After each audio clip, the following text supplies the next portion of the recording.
Muito boa tarde a todos. Vou-me saudar, desde logo, o Conselho Português do Movimento Europeu por esta tão oportuna iniciativa e, desde logo, na pessoa do Sr. Presidente da Direção, Dr. José Gomes Rodrigues, os oradores desta mesa redonda, a Dra. Isabel Madeira, a Dra. Cristina Meirelles, o Professor Dr.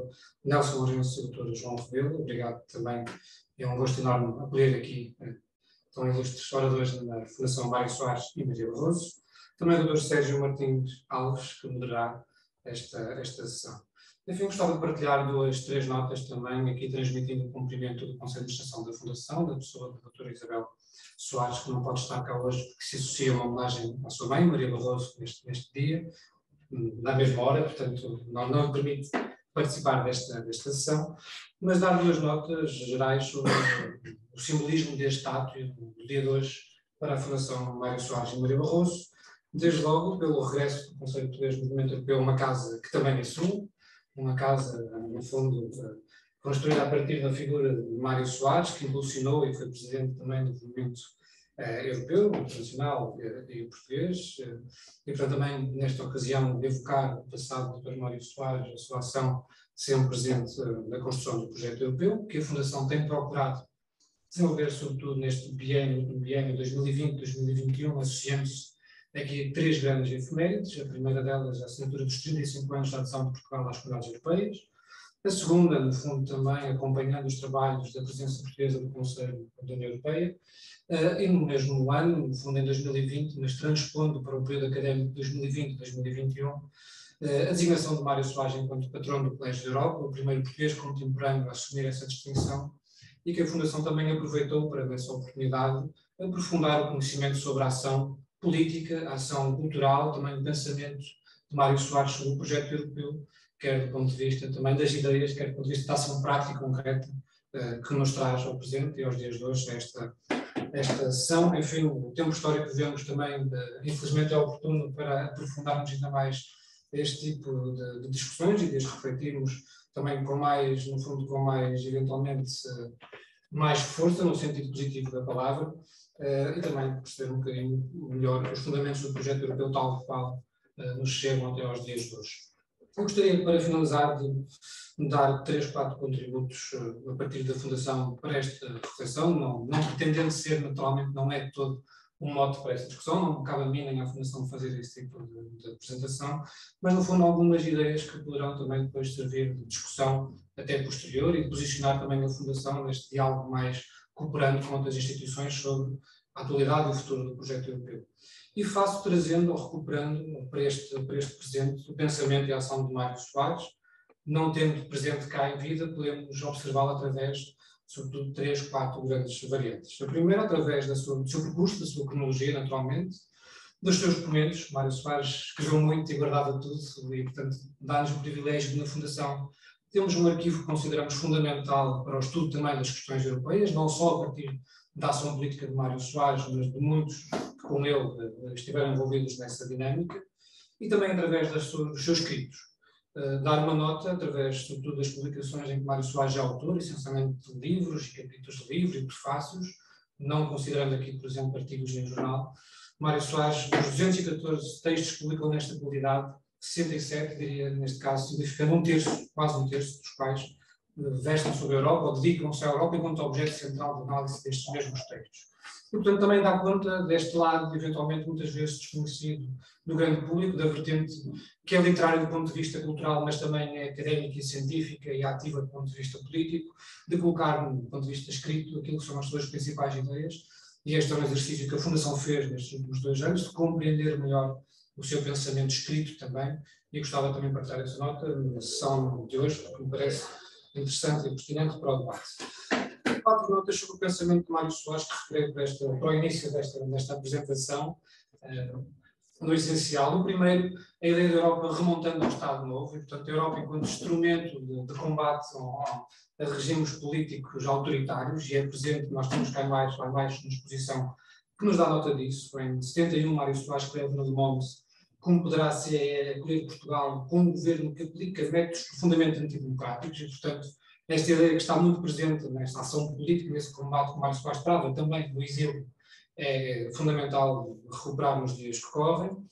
Em segundo, no fundo, os determinantes do sucesso do projeto europeu para Mário Soares, de uma citação do discurso de Mário Soares na cerimónia da assinatura do Tratado de Adesão, em 85, que nos diz: a Europa das comunidades para nós não será tão só um mercado comum de bens e serviços, vemos-la como um espaço de liberdade, de respeito pelos direitos do homem e do humanismo, mas também como uma entidade política autónoma e coesa, a que competirá uma ação de liderança moderadora da cena internacional em favor da paz. Portanto, sublinhava aqui a ideia da liderança moderadora da cena internacional em favor da paz, isto em 85, num contexto histórico totalmente diferente daquilo que estamos a atravessar. Em terceiro lugar, o papel e o peso que Mário Soares atribui à justiça social no projeto europeu, em favor também da paz, quer ao nível do Poder Fiscal Europeu, e, portanto, Mário Soares diz-nos no livro Esperança é Necessária, em 2013, num período também histórico mais conturbado, nestas questões se faziam sentir, eventualmente até no nosso dia-a-dia, da população portuguesa, e diz-nos que o dilema é simples. Ou se luta contra o desemprego, a pobreza estabilizada, a recessão, e se garante o Estado Social em todas as suas vertentes, enquanto é tempo, a União Europeia cai no abismo. E por último, uma ideia que também está muito presente, sobretudo no pensamento escrito de Mário Soares, e que gostamos muito de chamar a atenção, é esta ideia de uma não dissonância de cidadanias, mas de uma cidadanias complementares. Diz-nos Mário Soares em 2001, no livro Português Europeu: ser português e ser europeu é, assim, um combate que se deve prosseguir em paralelo, assumindo a dupla situação em coerência. As duas cidadanias complementares, sem nunca esquecer as responsabilidades históricas portuguesas em várias áreas do mundo. E, portanto, traria, no fundo, também para a abertura deste debate, recuperando aqui um bocadinho esta ação de Mário Soares, numa longa duração, se quisermos, porque julgo que a ação de hoje nos convida a fazer esta perspectiva histórica, diacrónica, mas não só. Gostava também, a partir daqui da Fundação, de colocar em exercício para a reflexão estas 4 notas, e, no fundo, cumpro-me essencialmente agradecer a presença de todos, uma vez mais, ao Conselho Português do Movimento Europeu, por decidirem e acolherem também da Fundação a esta iniciativa. Portanto, muito obrigado e boa jornada, como se costuma dizer. Muito boa tarde a todos também. Em nome do Conselho Português do Movimento Europeu, gostaria de agradecer desde logo à Fundação Mário Soares e Barroso, e aqui na pessoa do seu secretário-geral, Dr. Filipe Silva, o acolhimento desta iniciativa no Dia da Europa, uma parceria com o Conselho Português do Movimento Europeu. Não é a primeira, e espero que não seja naturalmente a última. De facto, hoje, ao celebrarmos o Dia da Europa, pensámos trazer como tema Europa, um projeto de paz. Convidámos os oradores aqui presentes, o professor Nelson Lourenço, a doutora Jamila Bradeira, o doutor João Rebelo, com moderação do doutor Sérgio Alves, que também integra a direção do Movimento Europeu, e com eles podemos fazer uma reflexão sobre o momento que a Europa atravessa, mas também sobre os seus fundamentos, sobre a sua razão de ser, e entender a Europa num sentido, às vezes, esquecido, porque há um sentido duplo. Falamos da União Europeia, das suas instituições, mas a Europa é mais vasta que a União Europeia, e quando pensamos nos diversos países europeus, nas suas diferenças, naquilo que os une, temos também ter essa visão um pouco mais alargada. É claro que tudo mais se centra hoje no funcionamento da União, porque a União é de facto um projeto político, é um projeto também social, mas é sobretudo um projeto da paz pelo direito, ou seja, uma construção jurídica do pós-guerra com o objetivo de unir os diferentes países que a ela querem aderir e nas suas diversas fases, chegar aos dias de hoje como um espaço integrado onde há liberdade, onde há, de facto, um Estado Social forte, mas também um espaço que tem garantido a paz dentro das suas fronteiras. E, desde logo, uma das coisas que hoje começa a estar em questão é novamente a ideia de fronteira. O que hoje está em questão também para a própria União Europeia é a força, digamos, o sentido dos territórios e das diferenças e das identidades.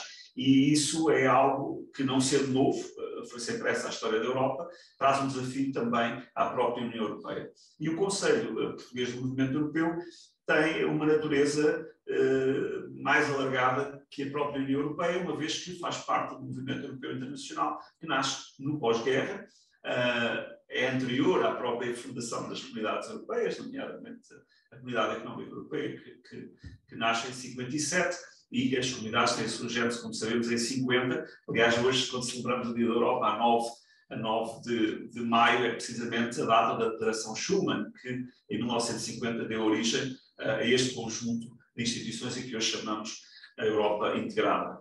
Mas o movimento europeu internacional nasce em 48 com o famoso Congresso de Haia, no pós-guerra, em que estavam já muitas das individualidades que queriam fazer parte depois das instituições europeias e a dinamizar esse projeto, mas também figuras como Churchill, Adenauer e muitos outros, que tinham um projeto na altura, era de criar uma Europa unida, onde já não houvesse guerra. E essa Europa incluía todos os aliados da época, ou seja, inclusive aqueles com que hoje a Europa se confronta com uma situação bastante difícil e conflitual.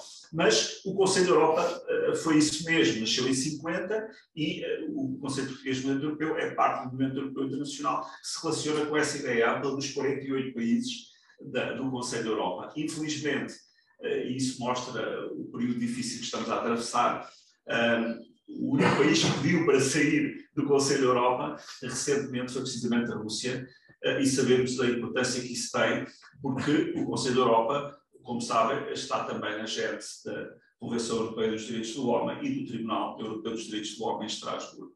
E a saída da Rússia deste contexto significa que a Rússia não se quer submeter às regras do Estado de Direito, nomeadamente aquelas que também regem as relações que estão subjacentes a estas situações de conflito.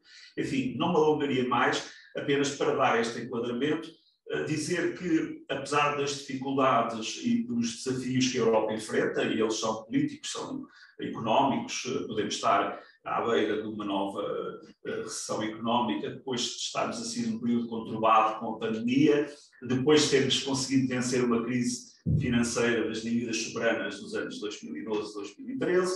Enfim, os desafios estão aí. A Europa lançou, como sabemos, há um ano atrás, uma conferência sobre o seu próprio futuro, ou seja, criando nos cidadãos a necessidade de refletir sobre o futuro das próprias instituições europeias e do projeto europeu, e isso tudo hoje se conjuga numa dificuldade crescente face aos desafios que resultam da guerra em curso. Uma guerra que é condenável por todas as razões, mas o que deixaria é uma mensagem, não só uma mensagem de esperança, mas a ideia que está subjacente ao título desta celebração de hoje, que é a Europa, um projeto de paz.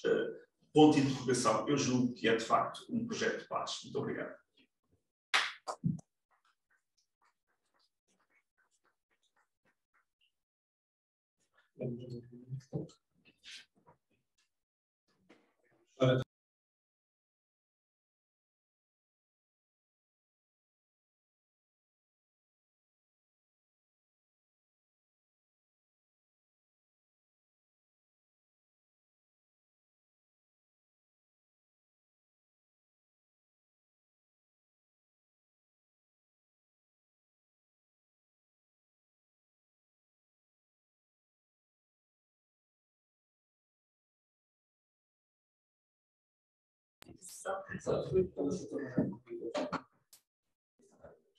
Não, por favor.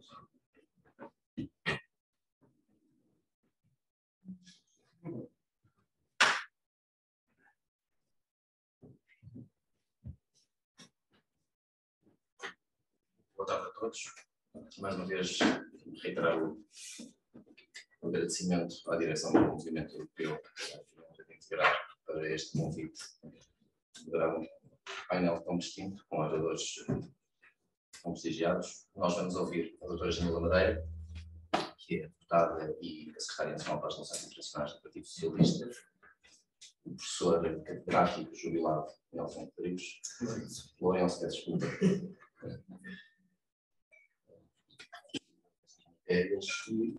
e o doutor João Rebelo, que preside a Comissão Portuguesa do Atlântico.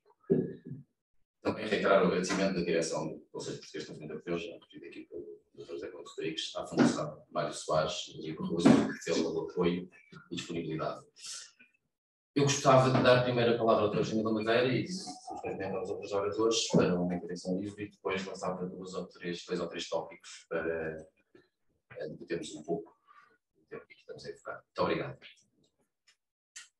Bem, antes de mais, agradecer oportunidade, a oportunidade da ocasião, não é? De celebrar a ocasião, a iniciativa do Movimento Europeu e da Fundação também. É sempre um prazer estar aqui convosco, sobretudo num momento tão particular para a Europa, tão particular, permitam-me dizer, também para o mundo. E, portanto, agradecer na pessoa do José Couto Rodrigues, com quem já trabalhamos muito, e do tudo também, a possibilidade de estar aqui e partilhar neste debate no meio daquilo a que eu chamo de caos orçamental, porque eu vinha correr, tive que pedir para mudar a posição da minha intervenção, mas estou aqui a ver se não me chamam, para ter que ir ainda colocar a minha questão ao Sr. Ministro, porque tudo derrapa, e o orçamento não só derrapa os euros, mas derrapam também os tempos, e é tudo muito, muito imprevisto e sempre difícil. Mas o Dia da Europa exige-nos isto, exige-nos presença, exige-nos memória, e exige-nos, sobretudo, a tentativa de passar a mensagem a outros. E por isso tentei, eu normalmente faço intervenções um bocadinho mais caóticas, mas como tínhamos que ser disciplinados no tempo e se calhar mais focados naquela que é a mensagem que queremos passar, trouxe-vos também algumas ideias mais organizadas. Há uma frase de Jean Monnet que eu vou começar por referir, que é: a Europa não se fará de um só golpe, ela far-se-á por realizações concretas, criando, antes de mais, uma solidariedade de facto. Eu julgo que há muito, quer dizer, Jean Monnet tinha muito boas frases, muitas frases muito boas. Esta é uma frase que mostra, de facto, não só aquilo que levou a que Portugal aderisse à União Europeia, mas aquilo que fez a Europa crescer como ela é hoje. E acho que foi bem demonstrativa do que é que os pais fundadores quiseram fazer. E por isso é importante dizer que a Europa foi um continente onde a guerra foi sempre mais comum do que a paz, até 1950, e essa foi a marca que as novas gerações, a minha geração e muitas gerações já hoje, tomaram por adquirido, como nunca conseguindo imaginar outro cenário senão o de paz no contexto europeu. O projeto europeu dá-se da necessidade, da vontade e do empenho de políticos europeus, múltiplas vertentes ideológicas, mas numa marca, a marca de construir a paz e de pôr termo a um percurso que hoje originou claramente duas grandes guerras mundiais e com a noção que não queríamos outra. E isso é uma mensagem muito importante. E, portanto, a Europa que conhecemos hoje, a União Europeia, foi fruto dessa ambição. A ideia de uma Europa unida, sob uma estrutura comum, que fosse capaz de assegurar uma paz duradoura e prosperidade aos povos europeus. Algo que faz com que a Europa seja hoje o espaço social, o modelo social, o espaço económico, o mercado mais apetecível para qualquer economia do mundo. Todos querem estar a colocar os seus produtos, a ter a qualidade de vida, seja por que vertente seja, todos ambicionam estar na Europa. A Europa continua a ser uma espécie de chave de ouro a que todos querem aceder. E isso foi o sonho dos pais fundadores como Churchill, como Schuman, como Monet, como de Gasperi, como Henry Bach, como Aristide Bryant, entre outros, claro, para ganhar forma, e foi-se construindo numa política que se chamou sempre, e ainda hoje se continua a chamar, até porque é assim que se conseguem construir as decisões que, com muitos braços de ferro, se vão consolidando ao nível da Europa através de pequenos passos. A Europa dos pequenos passos. Foi assim que sempre avançou, é assim que continua a avançar, mas o primeiro passo, aquele que marcou em 1951 o Tratado da Comunidade Europeia do Carvão e do Aço, é talvez aquele que fez com que países inimigos, que hoje podemos dizer inimigos com aspas, mas que fez com que as matérias-primas e a energia foram os instrumentos de guerra, eram isso que fazia com que muitas destas nações se degladiassem, se transformassem em instrumentos de reconciliação de paz e dando um impulso que levou posteriormente ao Tratado de Roma em 57 e depois ao mercado comum. Nada muito diferente do que se passa hoje quando vemos quando algo perturba este espaço de paz, são precisamente nestas matérias que a instabilidade nos circuitos comerciais que abastecem matérias-primas e na energia. É aí que imediatamente a instabilidade volta a existir e, portanto, foi nesse momento, com essa decisão, com esta pacificação e acordo deste tratado, que se iniciou uma nova era de cooperação cada vez mais estreita e que importa recordar que, apesar de tudo, havia e houve, durante muito tempo, mais de 40 anos, uma Guerra Fria que dividiu, de alguma forma, o continente e que só em 89 é que cai o muro de Berlim. A construção singular deste projeto político, tal como o conhecemos, tem vindo a fazer o seu caminho, paulatinamente, com muitos obstáculos e enfrentando muitos desafios numa caminhada que se sabe muito importante para as populações. Não tem sido um percurso fácil e já em muitas ocasiões teve morte anunciada, podemos dizer, antes do primeiro quadro, antes do primeiro pacote da política de coesão, dizia-se que a solidariedade da União Europeia estava posta em causa e Jacques Delors demonstrou o contrário e deixou uma marca absolutamente,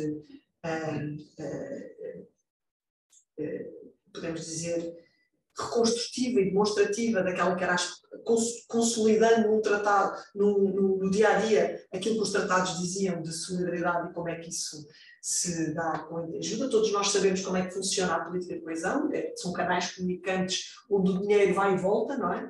Mas essa política de solidariedade, aliás, o máximo da técnica de economia circular, que é hoje muito propalada por todos os lados, mas que faz toda a diferença na economia dos países emissores dessa política de coesão e receptores dessa política de coesão. E é particularmente difícil pensar que algum dia a Europa deixará de ter essa política de coesão. Depois podemos falar do Brexit, que foi também um momento muito difícil e muito tenso da União Europeia, e permitam-me, porque eu vivi também particularmente de uma maneira sofrida, e depois vi o revigorar da União Europeia em plena crise pandémica, mas os primeiros momentos, os primeiros meses de fevereiro e março de 2020, foram para mim, enquanto europeísta convicta, momentos muito difíceis, porque o olho por olho, dente por dente, também no espaço europeu, era o que estava a prevalecer. E depois, de repente, a Europa acordou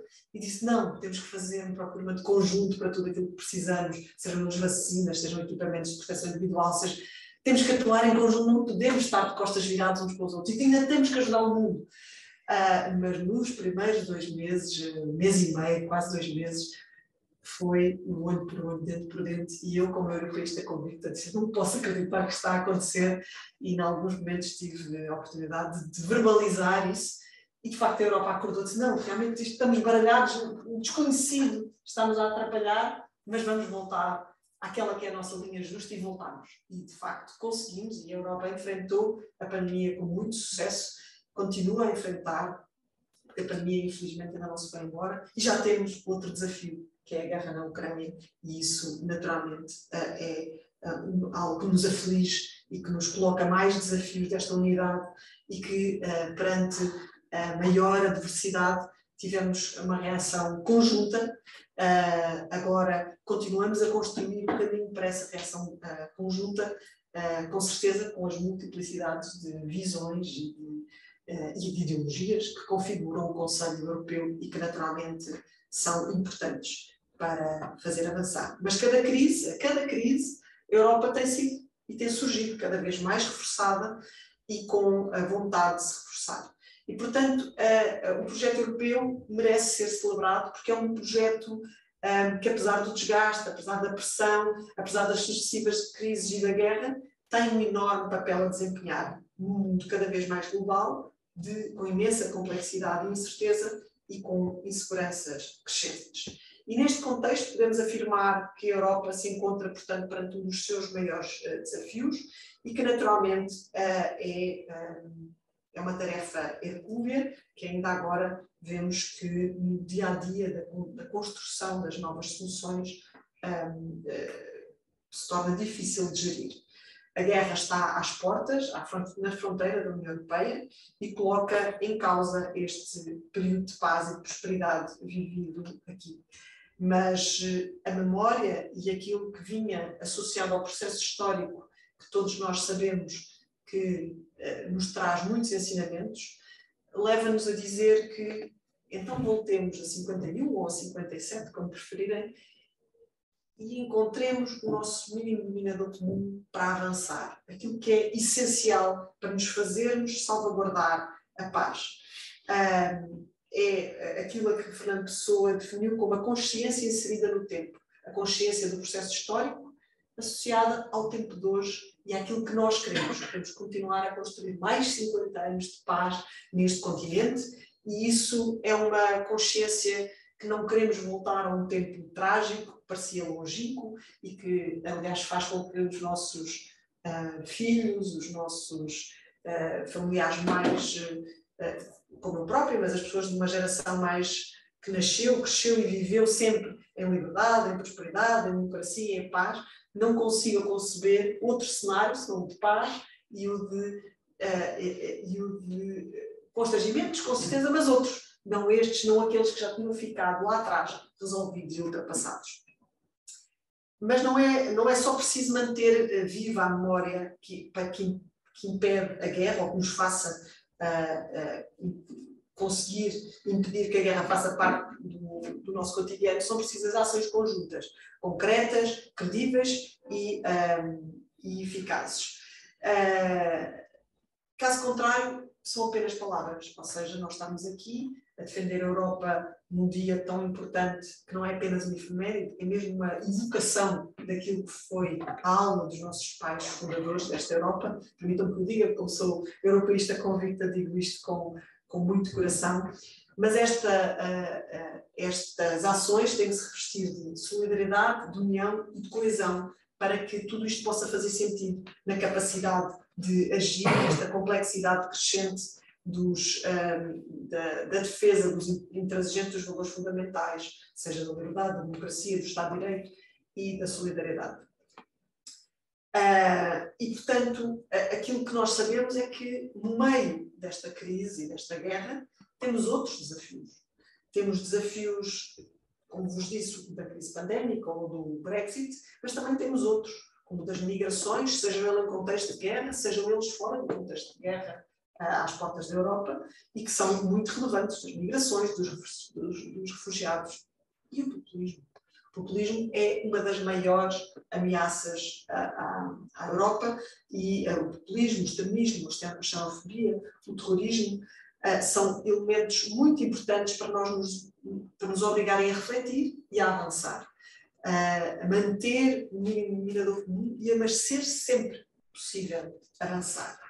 Quando temos passos sempre muito ténues, mas que nos permitiram ter qualquer coisa, como ciberataques ou insegurança, hoje em dia, aliás, nunca pensámos ter uma guerra no terreno, de trincheiras, chamamos-lhe assim, mas os ciberataques e a insegurança era muito tida e muito tomada a este nível. Foi muito difícil todos os pequenos passos que a Europa deu a este nível. Se calhar hoje obrigam-nos a pensar e a repensar toda uma nova estratégia, aliados a uma dinâmica que é sempre continuar a recuperar económica, a manter a recuperação económica da Europa, que foi muito afetada em contexto de pandemia, e a reforçar a coesão social. E, portanto, estes desafios fazem como móvel, vêm-nos reforçar ainda mais, como a necessidade premente de sermos uma Europa unida e solidária, que até agora temos conseguido dar essa resposta, apesar de uns ons e offs ocasionais, com lideranças capazes e credíveis para construir soluções e apontar caminhos, traçar novos rumos, ousar, gerar confiança e esperança nos cidadãos europeus. A Europa precisa mais do que nunca de reforçar e renovar a sua alma e de cumprir os seus ideais. E neste contexto, nós estamos a falar de cerca de 70 dias deste grande desafio, neste último grande desafio que a Europa vive. E várias medidas concretas foram tomadas em tempo absolutamente recorde. E nós podemos dizer, sim, mas chamam-se de medidas transitórias e instantâneas e eventualmente no one shot, só acontecerá uma vez. Mas o que é certo é que todas estas medidas, eu vou-vos elencar algumas, estavam quase todas elas na calha. Eram de percepção evidente por parte dos líderes europeus, por parte dos fazedores de legislação ou de propostas de legislação europeia, de que tinham que acontecer. E o que é certo é que o que o Conselho e o Parlamento acabaram por fazer foi acelerar e tomarem consciência que não podiam ficar mais tempo, ou, permitam-me usar a expressão, demasiado pequenos os pequenos passos. E, portanto, tinham que acelerar esses pequenos passos para conseguir consubstanciar medidas concretas que nos fizessem avançar. Foram tomadas medidas concretas ao nível da proteção das pessoas, no acolhimento dos refugiados, e se alguns de vós acompanharam os discursos no Parlamento Europeu no dia, e não foi no dia a seguir, porque esses foram de chefes de Estado, mas no Parlamento, na semana a seguir a ter eclodido a guerra, parecia que nunca outros discursos tinham acontecido naquele plenário de Estrasburgo. A ajuda humanitária para as zonas mais afetadas, seja a Ucrânia, seja a Moldávia, ou a assistência material, utilizando um mecanismo de proteção civil, que, como nós sabemos, era um mecanismo que deu muitos avanços, já há mais de uma década, mas depois levou aqui muito tempo, muito emperrado, e agora levou muito óleo para conseguir mobilizar-se.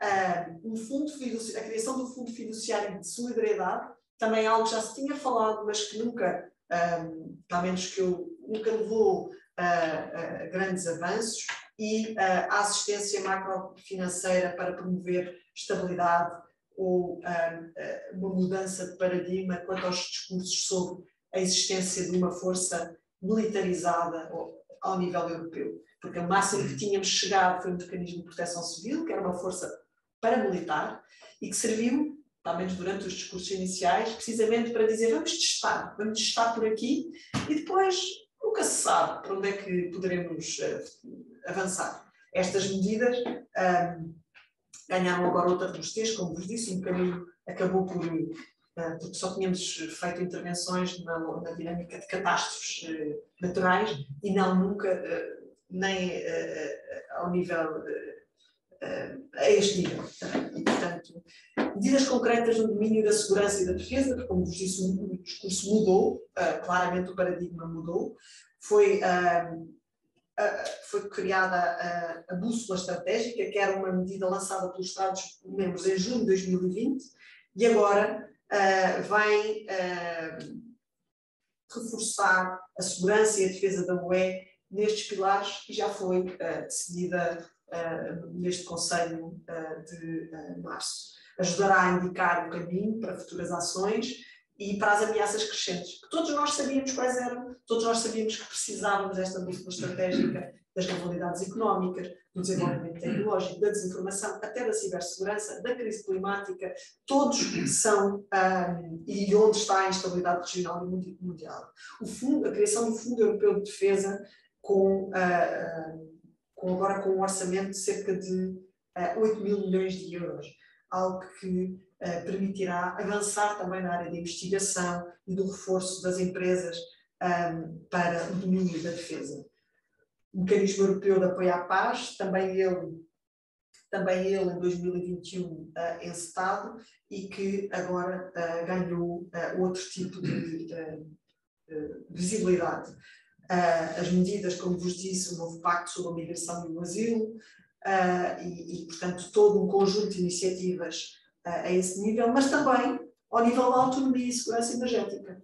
O REPowerEU, que não é mais do que alinhar progressivamente a dependência da importação de gás, petróleo e carvão da Rússia, acelerando a estratégia de descarbonização da União Europeia. Não é mais do que isso. Significa que o diagnóstico estava todo feito, até a terapêutica estava toda desenhada. O que é que se fez agora no REPowerEU? De forma um ajustamento ao outro, é um acelerar de tudo aquilo que já se tinha dito que tinha que ser feito e que, permitam-me dizer, foram demasiado pequenos os pequenos passos que a Europa foi dando sobre esta matéria. E, portanto, a segurança energética e a neutralidade climática eram dois desafios que estavam em cima da mesa, e que também só podem ser alcançados se a União Europeia contar com o mercado interno de eletricidade plenamente interconectado e o mercado de carbono que funcione bem. Neste contexto desta imprevisibilidade de tudo isto, há algumas coincidências que até acabam por ser não só de curiosidade, mas também de noção de solidariedade que a Europa promoveu. Para vocês terem a presença, os mercados internos, o mercado europeu de energia está todo ele interligado, sobretudo ao nível da eletricidade. Portugal e Espanha estão aqui numa espécie de energética, mas ainda assim estão interligados com tudo o resto. Ou seja, se houver um apagão num sítio qualquer, nós seremos afetados e teremos que gerir com muita cautela tudo o que acontece.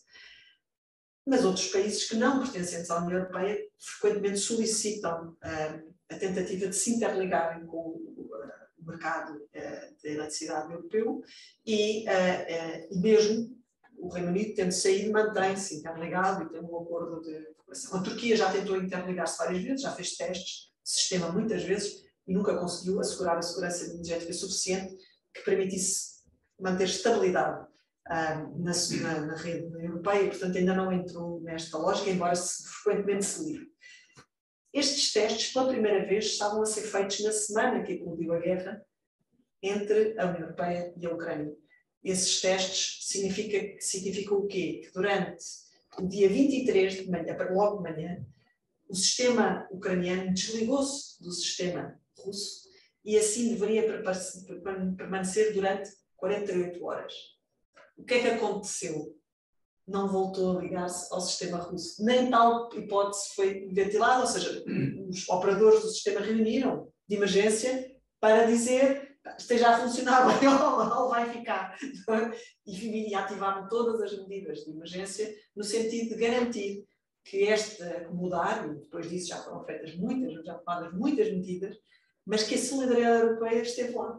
Podia significar que nós desligaríamos, porque o mais provável é que houvesse disfunções, porque era a primeira vez, nunca tal tinha sido testado, e portanto em termos operativos não ser o ideal, mas tal questão não foi colocada, não voltaram atrás e agora ficam e não têm que voltar a pedir ligação ao sistema de eletricidade russo e portanto isto também foi muito importante para garantir aquecimento, para garantir independência energética da Ucrânia e alguma, como voltámos atrás, alguma da autonomia estratégica que precisam para poder enfrentar este desafio.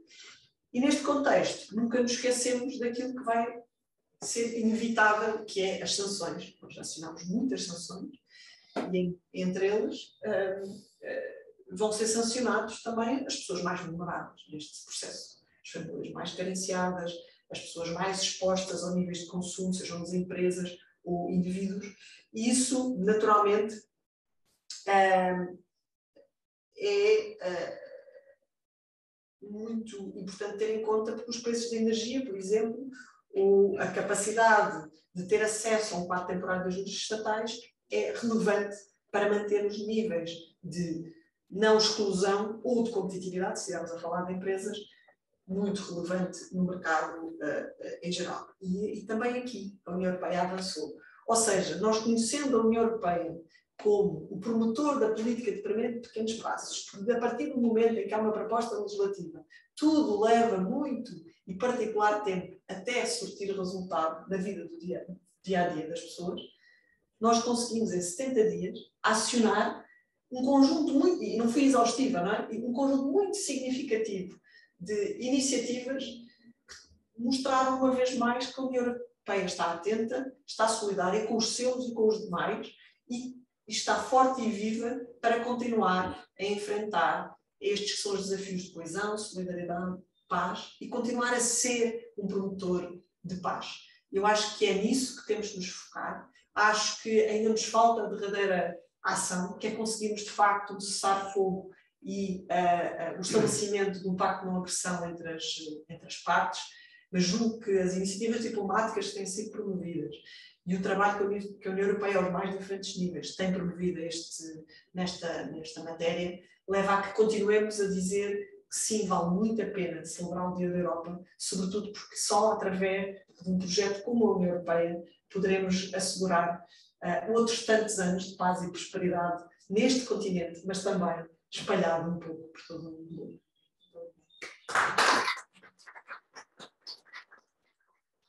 Obrigado, Dr. Gil Madeira. Passo agora a palavra ao Dr. João Rebelo, Presidente do Conselho Português, da Comissão Portuguesa do Atlântico.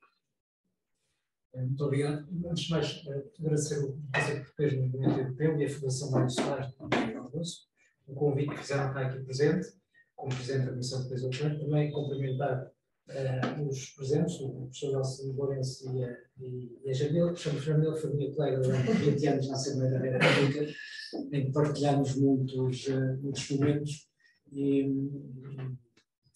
gosto de continuar aqui outra vez presente.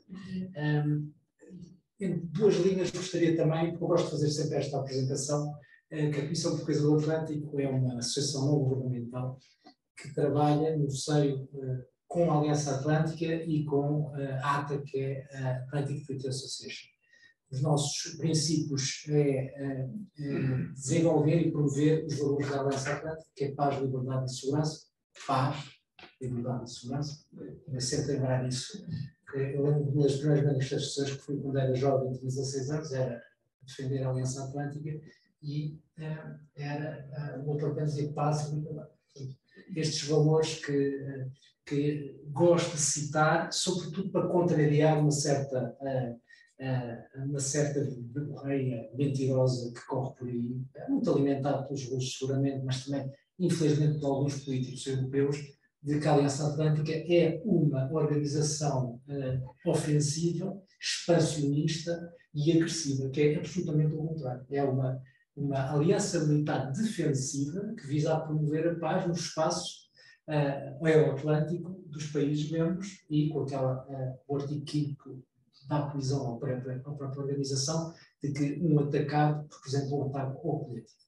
E a Aliança Atlântica é isso mesmo, e não é aquilo que nós ainda vimos hoje no discurso do Sr. Putin em Moscou, em que dizia que o ataque à Ucrânia foi um ataque preventivo perante a ameaça da NATO, que desenvolvia estruturas, imobilizava infraestruturas militares e aumento dos efetivos militares e que visavam a invasão da ONU. Estamos falando de dominos absolutos e eu gosto muito de repetir são os valores da NATO, por isso que eu aprendi a crescer eles e esta organização da sua, enfim, pequena dimensão, obviamente, a Comissão Portuguesa do Atlântico visa exatamente a promoção desses valores. E depois também, aqui está na Fundação Mário Soares e Maria Barroso, é o sítio mais do que certo para estar, porque a Fundação Mário, e em colaboração, porque Mário Soares foi um europeísta convicto, mas foi também um atlantista convicto. E a influência que ele teve nas orientações estratégicas do país em termos de política externa, que se mantém agora, com a colaboração, obviamente, de muitos partidos fundadores da democracia, é o europeísmo e o atlantismo conjuntos na defesa, obviamente, da vida portuguesa, que será necessariamente a orientação da política externa e da globalização e da defesa da paz internacional. Portanto, acho que este espaço também é muito apropriado para estarmos a falar da Europa. Um tema que foi aqui, que nós fomos chamados aqui a falar, da Europa um projeto de paz. Eu gostaria que, mesmo perante muitas mudanças e ameaças internas e externas, externas agora é evidente que é a Rússia, temos aqui a destabilizar as nossas fronteiras próximas, como falou a Jamila, com uma agenda também de instabilização da própria União Europeia, financiamento de movimentos políticos e partidários que são anti-europeus, de extrema-direita e de extrema-esquerda, através das guerras híbridas, da desinformação, dos ataques no espaço cibernético, da própria influência nos mídias, tentando comprar mídias europeus para a transmissão de informações falsas, mas sobretudo para destabilizar o processo europeu. Parece-me evidente que estamos com o inimigo principal, é próximo e está claramente identificado. E, obviamente, os desafios internos têm a ver com lidar com um mercado tão grande e com uma união de países tão diferentes como outros.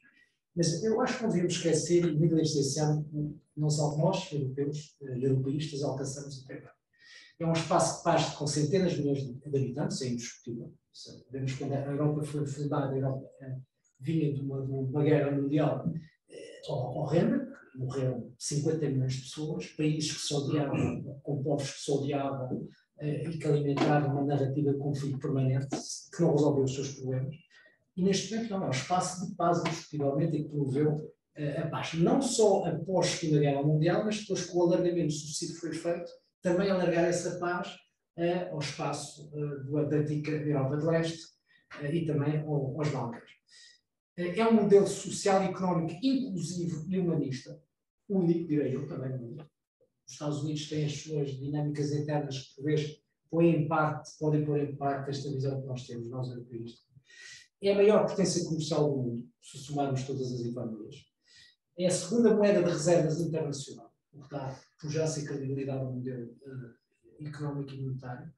E tem um poder normativo de influência mundial indiscutível. Apesar das pessoas falarem, é um anão politicamente, não é? Ou seja, a União Europeia está em todos os fóruns, é ouvida e os países que fazem parte da União Europeia têm muita influência. No Conselho de Segurança das Nações Unidas tem lá dois países que são menos permanentes, mas também nos todos os fóruns internacionais em que países da União Europeia ou países europeus funcionam. Portanto, eu gostaria sempre também de lembrar este enquadramento para não esquecer que a Europa tem sido um espaço de sucesso e de paz, para ir ao encontro aqui do que foi sugerido pelo movimento europeu e pela Fundação Mário Soares. Acelerando um bocado para 20 minutos, também que, apesar da crise que às vezes temos, a Europa continua a ser muito procurada por milhões de pessoas que querem trabalhar, viver, criar família no espaço europeu. Isso prova a atratividade que tem, não só porque é um espaço mais rico, mas também é um espaço de paz e de liberdade que as pessoas também muito procuram. Fogem da miséria, fogem da guerra, fogem da intolerância religiosa, fogem de muitas coisas que nós não temos na Europa. Estamos a ser contrariados às vezes por movimentos extremistas nisso, mas que continuamos a ser um espaço em relação a isso. E finalmente, que nasceu aqui na Europa e nós conseguimos apagar isso, as duas formas de totalitarismo que provocaram ondas de mortes, estamos a falar do fascismo e do comunismo internacional. Eu agora gostaria de falar um bocado da Ucrânia, porque está mais, vamos já dizer, depois aqui o Sr. Professor falara da paz como conceito, ele era isso. Depois vamos aceitar perguntas e sugestões feitas em perguntas. Sabemos, obviamente, que a Rússia, quando invadiu a Ucrânia, violou N contratos. Não estamos só a falar da Carta das Nações Unidas, mas outras, e eu quero lembrar também isso, que a Federação Russa, no fim, depois da União Soviética, assinou na ata final de Helsínquia a Carta de Paris, o Memorando de Budapeste, que garantia as fronteiras atuais da Ucrânia com a Crimeia. Em troca, a Ucrânia cedeu todas as suas ogivas militares à Rússia, que depois, grande parte delas também foram desativadas. E o ato fundador da NATO-Rússia. Esta é outra que eu gostaria de lembrar. O alargamento da NATO aos países do antigo Pacto de Varsóvia não aconteceu contra a Rússia ou a Rússia a dizer não. A Rússia dizia apurou, mas foi aceitando esse alargamento. Só quando se começou a falar da Ucrânia, da Geórgia e de outros, e não tem diretamente a ver com isso, tem mais a ver com o escudo antimíssil que, por exemplo, começou a instalar na Europa, os russos, a partir de 2006, começaram a inverter totalmente o discurso. A ser resistentes absolutamente a qualquer alargamento que fosse para além do que já estava mais ou menos consolidado. Ainda entraram outros países posteriormente, o último agora é a Macedónia do Norte, o último que entrou, faz com que a Rússia, para um candidato, tenha 30 países. A verdade é que a Rússia até 2006 foi aceitando esse alargamento. E até se falava da possibilidade da própria Rússia vir para a Aliança Atlântica. E porquê? Nesses 5 anos, a ameaça principal, que para os russos também era muito relevante, era o globalismo do terrorismo islâmico. Depois de 2001, a Rússia tinha o problema da Chechênia e outros fenómenos de minorias islâmicas na Federação Russa, que é gigantesca, e portanto tinha esse fenómeno, que foi esmagado de forma, nós sabemos como aconteceu, mas esse medo desaproximou muito da dinâmica à época, sobretudo dos Estados Unidos, que era combater esses fenómenos de terrorismo islâmico. E até, portanto, falou-se vagamente da hipótese da Rússia entrar. Portanto, a Rússia até aí não contrariou este discurso do Putin ainda hoje, fala, nós, não é mentira, é totalmente falso. Eu participei na Assembleia Parlamentar da NATO anos a fios e estavam lá delegações da Rússia e falava-se disso. Voltando agora aqui mais diretamente a este conflito. Nós todos tentámos perceber aqui do discurso do Putin se havia alguma novidade de como foi feito isso. Não, a retórica é a mesma, mas teve uma frase que eu estava aqui a dizer que sou professor, também pode ser no meio destes discursos cenários, mas ele tem uma frase, apesar de tudo, que diz assim, depois de atacar a NATO com aquelas coisas todas, que a Rússia foi sempre a favor de um sistema de segurança global de paz para todas as comunidades iranas. E equitativo, por outra expressão dele, não sei o que eles querem dizer com isso, mas basicamente foi isso. Porque nos últimos anos, que eu não falo nada disso, temos ali uma frase que no meio de tudo pode mostrar uma coisa que estava a falar a Jamila: será que vai ser aberta a uma discussão a séria para pôr fim a este conflito? Está a ser muito penoso para eles, a todos os níveis, entendendo deles lugar. A maioria das pessoas acha que não. O Ministro da Defesa do Reino Unido expressou muita preocupação que ele quer alargar isto, indiscutivelmente. Não é claro para os europeus e para a Aliança Atlântica e para as potências ocidentais o que é que ele pretende realmente neste momento, que a guerra está a correr mal, mas há quem acha que ele vai mais longe, seguramente não quer ficar por aqui, e se não for já, daqui 2 ou 3 anos. Há aqui também um registro que eu li recentemente na revista Atlântica, mas que infelizmente eu perdi quem era a pessoa que escreveu isso, mas já sei o presidente, que eles diziam que aquilo que está a ser mais divulgado na imprensa russa é a ideia que para eles russos combater a NATO para chegar a uma situação de impacto honroso é bem mais atrativo de continuar a empreender esforços e travar uma batalha na Ucrânia que tem conhecidos inúmeras derrotas ao longo das forças ucranianas. Portanto, pensar, não, se não tiver um impacto honroso com a NATO é controle coletivo poderoso. Com a Ucrânia, isto parece derrota mesmo se nós estamos a ocupar mais território. Ninguém deve se esquecer de que os ucranianos resistiram de uma forma indiscutível. Gostaria também de falar de Portugal.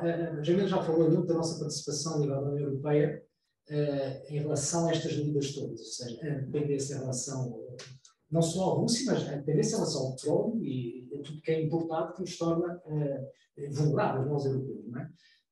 E falou aqui muitos projetos em relação a isso. A NATO reforçou neste momento que estes princípios battle groups, ou seja, nos países da Aliança Atlântica que fazem fronteira com a Rússia, a Estónia, Letónia e Polónia têm agora battle groups. Estes são contingentes de forças de igualdade de Portugal e são liderados, cada um deles, pelo Reino Unido, Canadá, Alemanha e Estados Unidos. Como também a política NATO de mobilização de aviões, aviões leves para territórios do NATO, no Flanco Sul também. Isto está tudo a acontecer e está presente e é indiscutível. Ou seja, neste momento temos uma força residente que permite evitar da NATO e ao espaço europeu estarem desprotegidos em relação a um ataque russo. E neste momento criou a chamada designada Brigada Multinacional, que está já preparada na NATO. E já foram lançados mais 4 batalhões. Ou seja, nós começamos a ter um dispositivo militar defensivo, isto é defensivo, não é para repetir isto, voltamos àquela conversa e dissemos, não vamos invadir a Rússia. É defensivo, mas que credibiliza. Eu recordo em 2018, estava lá com a nossa antiga colega, Jamila Alara Martim, que era deputada progressista dos Açores, em que os americanos, a RAND, que é um think tank que trabalha para o Congresso norte-americano e também para o Departamento de Defesa, foi aquele que previu logo em 1962 que a guerra do Vietnã estava para lá. E nenhum secretário ou presidente americano foi ouvido até chegar à conclusão que tinham que fechar a loja em relação a esse conflito. E então eles mostraram-nos, foi há 3 anos atrás, o que seria um ataque da Rússia e a previsão deles, eles chegam a Varsóvia em exatamente o mês, porque o dispositivo da NATO à época era muito fraco. Foi melhorando e neste momento com esta disposição que está nestes depois battle grupos preparados, etc., e o tal batalhão multinacional, nós temos agora meios consideráveis e dissuasores que a NATO tem a fazer. Não estamos a fazer a no-fly zone que pediu o presidente Zelensky, e isso porque era admitir que entraríamos em conflito direto com a Rússia. E estávamos, portanto, na entrada da guerra. Parece-me razoável não ter feito direto. Mas eu não quero deixar depois uma nota de pessimismo no fim, mas peço desculpa por isso. E depois, sobretudo, nós podemos apoiar mais a Ucrânia sem ter que dizê-lo. Por dizer, um antigo funcionário da NATO que era muito conhecido por falar 10 línguas, que era um polaco chamado, o Roberto Psekel, quer dizer, nem tudo tem que ser publicitado por razões de segurança. Com essa máxima, nós não temos de dizer, olha, nós estamos a usar este tipo de equipamento, de munições, carros de combate, etc. Há uns que se veem, há outros que não, nomeadamente com a informação dos serviços de inteligência que nós estamos a entregar às forças ucranianas. Isto não tem que ser divulgado, nem tem que ser informação relevante, mas nós podemos ajudar mais os ucranianos a tentar divulgar para não aumentar a escalada retórica entre a Rússia e o mundo ocidental. Finalmente, Portugal. Nós participamos, e sempre participamos nas missões da NATO, e participei este ano na NATO Response Force. É uma força conjunta multinacional, aquela que vos falei, de elevada prontidão, capaz de assegurar uma resposta militar rápida a uma crise emergente. Estou a usar aqui, vamos lá dizer, palavreado, entre aspas, definitivo isto. E contempla 3 forças de prontidão.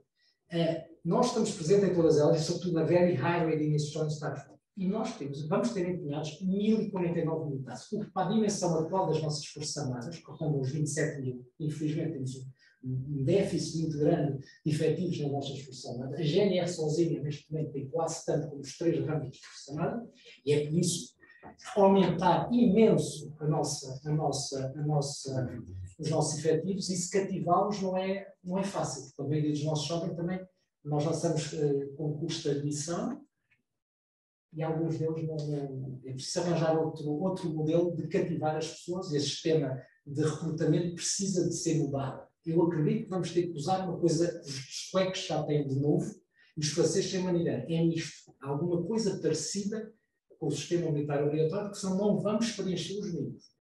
Bom, isto é o João Belo a falar, não é a Comissão de Defesa do Atlântico, mas eu, como tive 20 anos na Comissão de Defesa, tentámos tudo, acredito que tentámos tudo, e sempre com consenso entre os vários partidos, o meu, o CDS, o PS, o PSD, tentámos tudo, e infelizmente os efetivos estão em níveis muito baixos, em termos de... Mas, no entanto, Portugal teve 1049 militares presentes nestas forças da NATO, muitos já lá estão, na Lituânia e na Roménia, é muito impressionante o empenho que nós estamos a ter, objetivamente, com estas questões. Deixar mais uma palavra para acabar. Eu já falei do Dr. Mário Soares, porque eu gosto de falar isso, porque já tive aqui várias conferências, já de conferências no passado, e em várias em que ele esteve presente. Hoje no artigo New York Times, o David Lamont, que é das pessoas que melhor consegue, às vezes, sintetizar, gente muito boa, pensa melhor que todos nós, mas ele consegue ser muito bem sintetizar, normalmente, não digam ao Trump que eu estou a ler o New York Times. Aqui já ele fala hoje que nós tivemos sempre divididos entre o apaziguamento e o confronto. Sempre foi assim ao longo da história. Vem desde o tempo de 36, 37, puxando agora.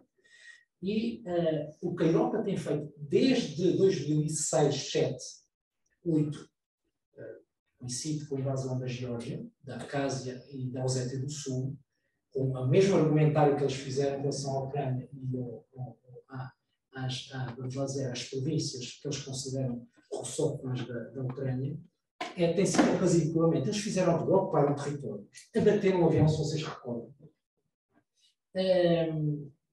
Na Síria fizeram horrores infindáveis.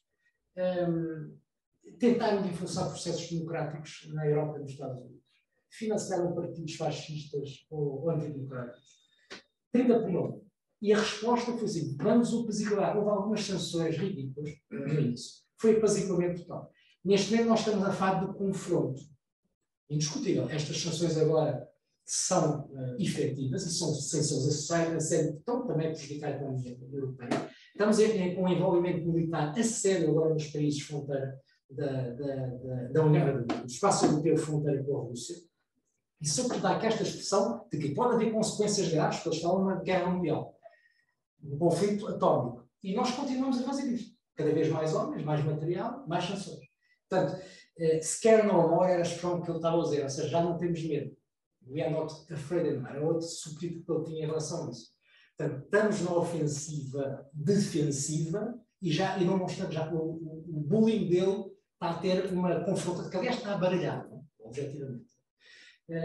E isto ainda não é totalmente assumido, porque ainda há países que não estão bem na onda, mas já é muito diferente do que eu fui vendo ao longo dos últimos 10 anos, quando estava nessas reuniões. Agora, até quando nós estamos disponíveis para ir para além disso, se for preciso, é a grande questão que resta nos pensadores. E cada um tem a sua opinião. Eu sou um bocadinho pessimista, os russos até podem parar daqui a um mês ou dois, mas é parar para voltar. Parece, ou então o Putin é afastado do poder, ou o que se quiser, ou parece-me que não há outra alternativa no tempo curto, médio, de um confronto generalizado entre a Aliança Atlântica, os Estados Unidos e a Rússia. Posso estar enganado, mas parece-me que ele não vai parar aqui, infelizmente. E deixo depois para várias sugestões para ficar. Eu fiz 12 minutos, eu peço desculpa, mas era... Muito obrigado. Muito obrigado, João Pedro. A palavra ao Sr. Professor Nelson Lourenço. Assim, nessa desculpa. Eu queria começar por agradecer ao Presidente do Movimento Europeu este convite. Agradeço à Fundação Mário Soares, também o seu anfitrião desta reunião. Cumprimento os colegas da mesa, a deputada,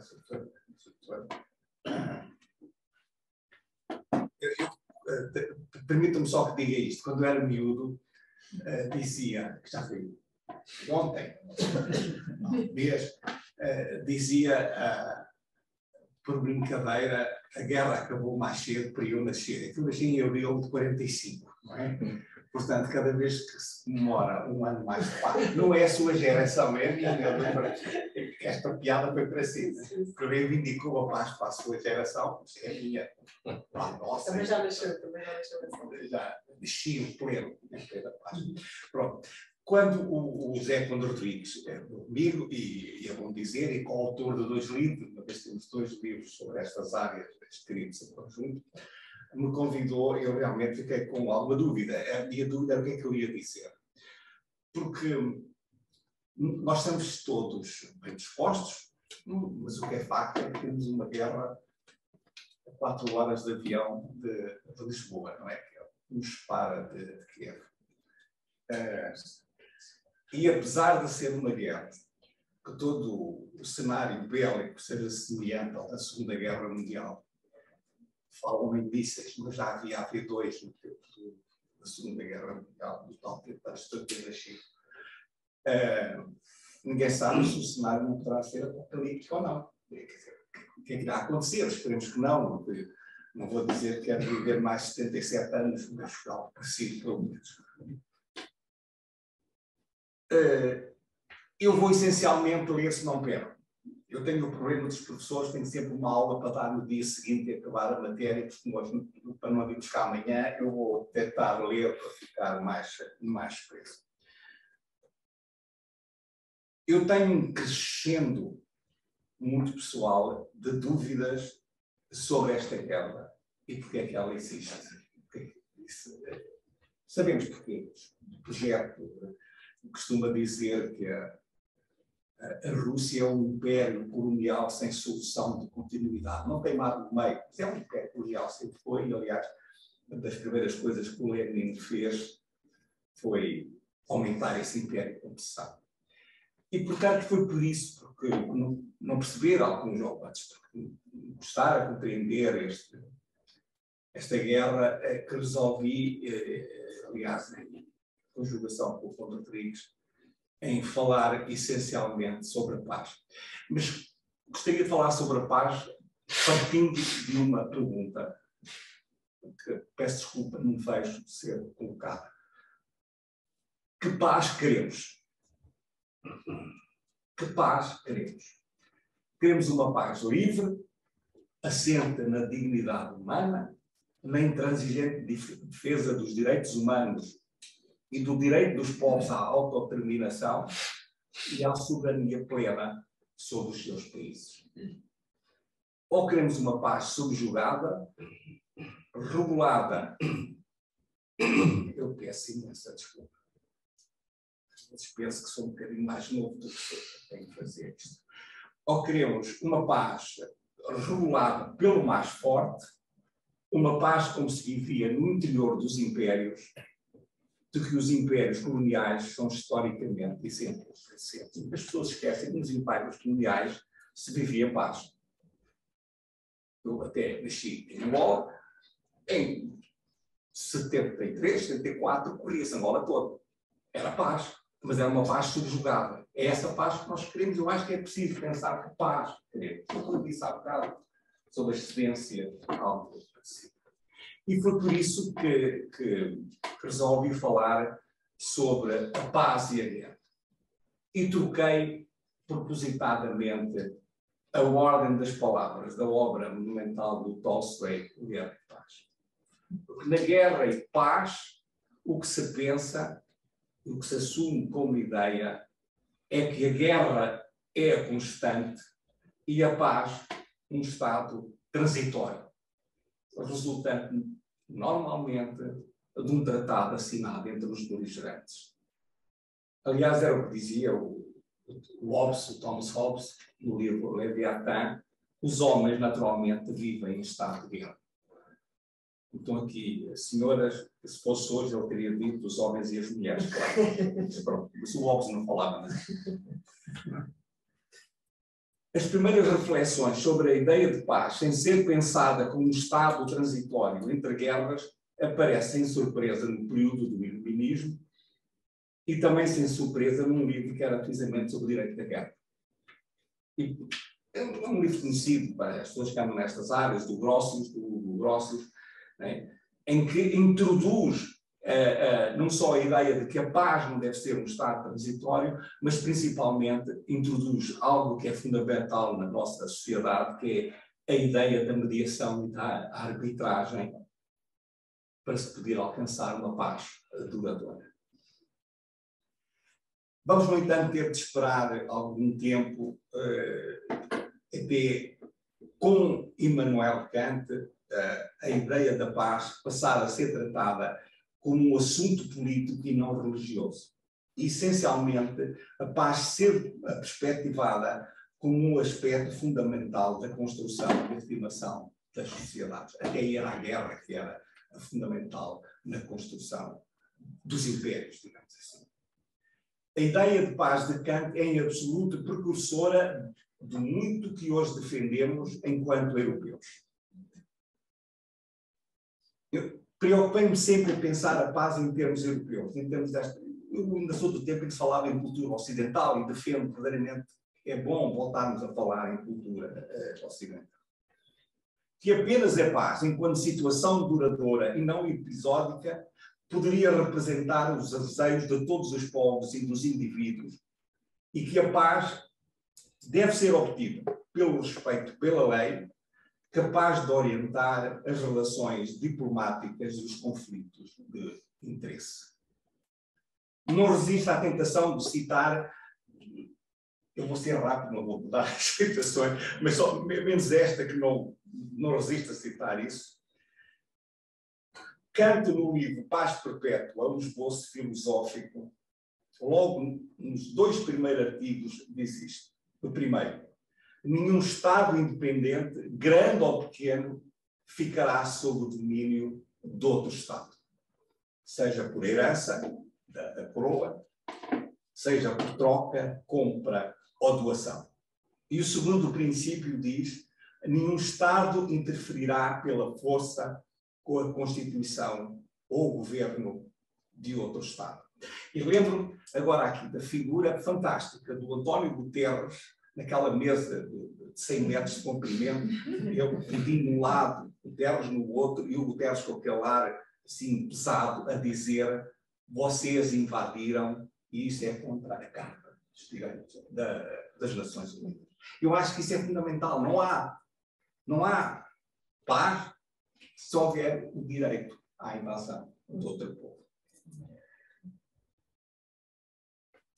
Ao longo do século XIX, não vou aqui perder tempo com isto, vou dar aqui um salto, este pensamento sobre a paz, por razões diversas, eventualmente houve aquilo que se chamava a paz centenária. Como sabem, houve uma paz entre 1815, com a derrota de Napoleão, até 1914, pela Primeira Guerra, por força do Congresso de Viena. Talvez por isso não aparecem estudos, digamos, fundamentais sobre a paz, sobre esta ideia de paz forte.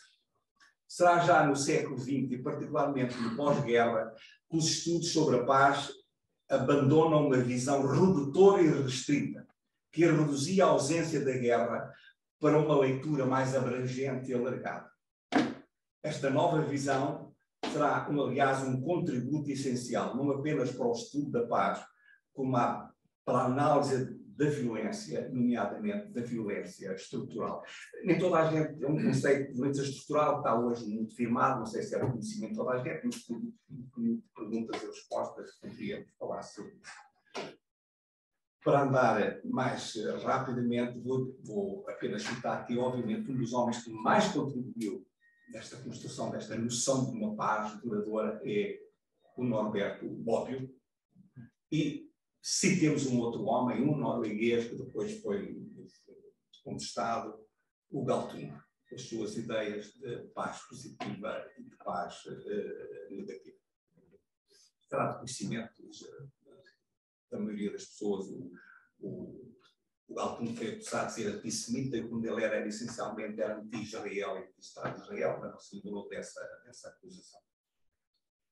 Dando um salto aqui grande, o que me parece importante, o que é mais significativo neste conjunto de estudos, eu citei apenas o Bobbio e o Galtung, mas há outros autores, e é aquilo que eu gostava de destacar, é que é a contribuição deste tipo de análise para o processo de construção de um racional em que a ideia da paz assume um papel significativo no quadro do pensamento e da cultura das sociedades, deixando de ser considerada uma mera fase transitória entre duas guerras.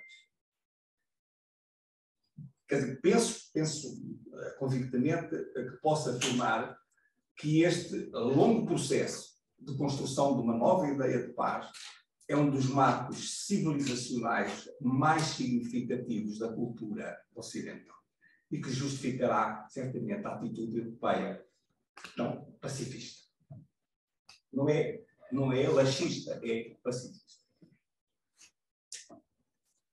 Mas creio que, para completar esta leitura abreviada, como estou aqui a fazer, que me parece importante citar um outro movimento que é paralelo em relação a esta construção do ideal de paz, tal como estamos aqui a ver.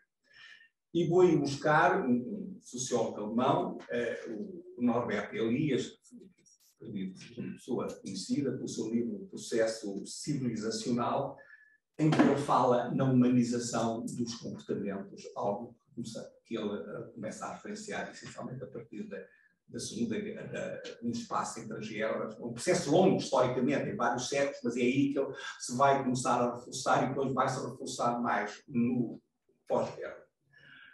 Para Elias, o Ocidente teria lentamente passado de sociedades onde a belicosidade e a violência contra os outros se desenrolavam livremente, para sociedades onde as pulsões agressivas eram refreadas porque incompatíveis com a forte diferenciação social e o monopólio do Estado da força e da capacidade de coação.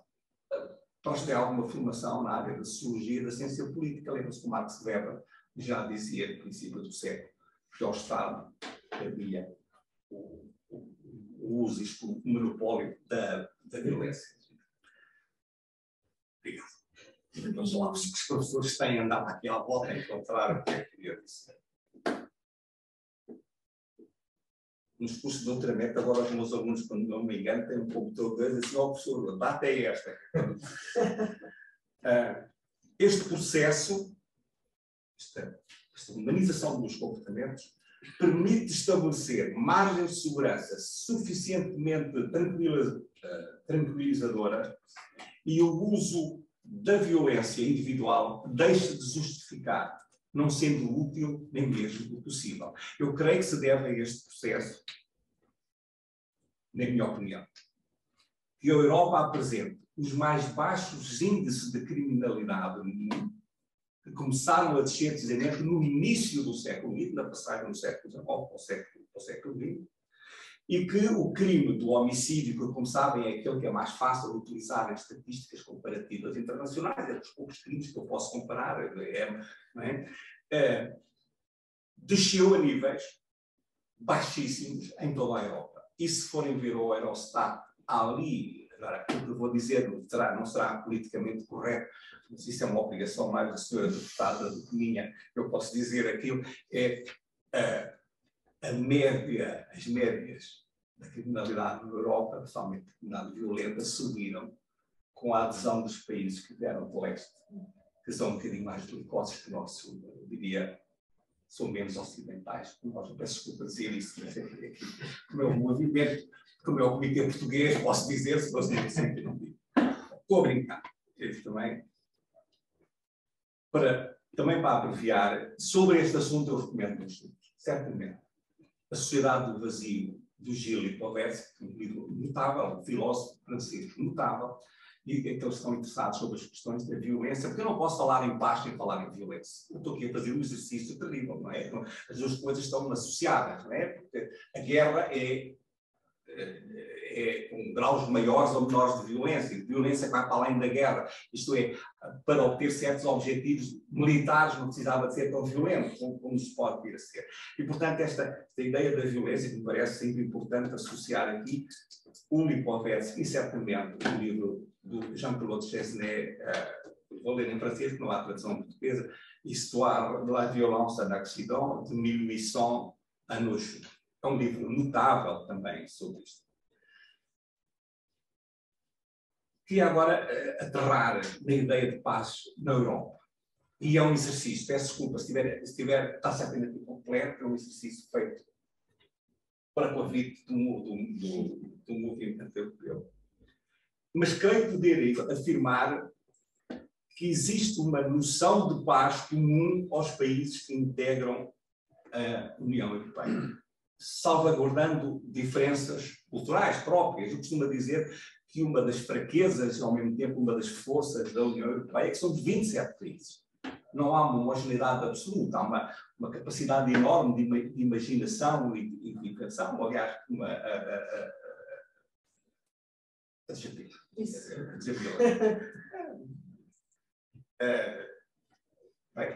mas é uma fragilidade, obviamente, mas é uma força nossa.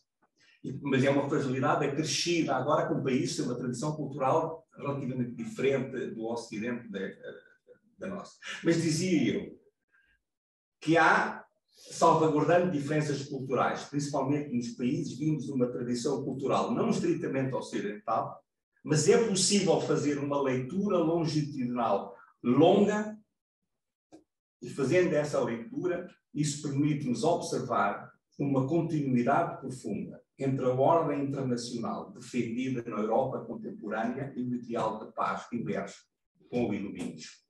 Penso que podemos fazer, e essa é a riqueza da nossa noção de paz. E é a riqueza da União Europeia. Né? Esta Europa dos tratados, a Europa das normas, a Europa das instituições comuns, confirma esta afirmação. E a União Europeia emerge como uma unidade política e social que pretende a paz.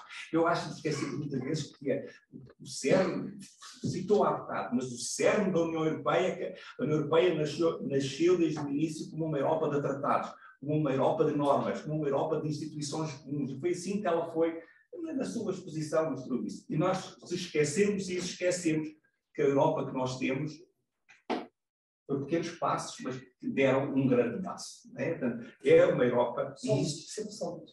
Como? Sempre sólidos. Sempre sólidos, não é? Mesmo que andemos às vezes para trás, mas depois tornamos a avançar. A paz é, obviamente, uma noção vasta e complexa, que deve assumir como denominador comum a ausência de conflito e de violência e integrando valores como a dignidade humana, os direitos humanos e a democracia e o respeito pela soberania das nações.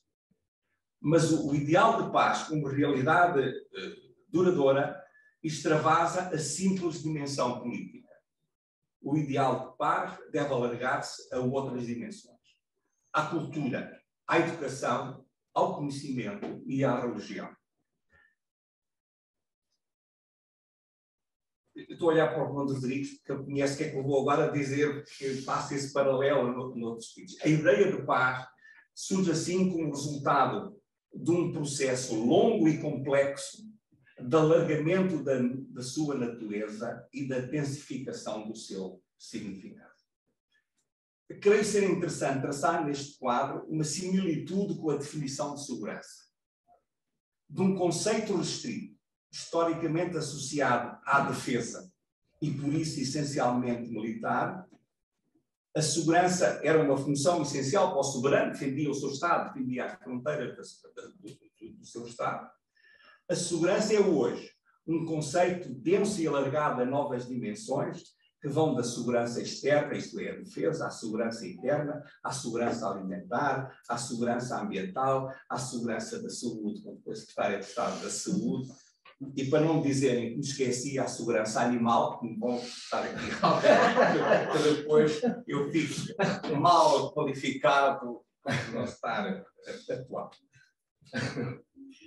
Tal como a segurança não é nas nossas sociedades pensada como segurança do Estado, que a segurança era a segurança do Estado, era a segurança do soberano, era a segurança do rei. Mas hoje pensamos a segurança como a segurança das pessoas, a segurança dos indivíduos. Penso também que a paz deve ser pensada não como a segurança do Estado, mas forçosamente como a segurança dos indivíduos. E aí vou buscar um homem que preze bastante e que é um grande pensador sobre a Europa. Eu estou a terminar.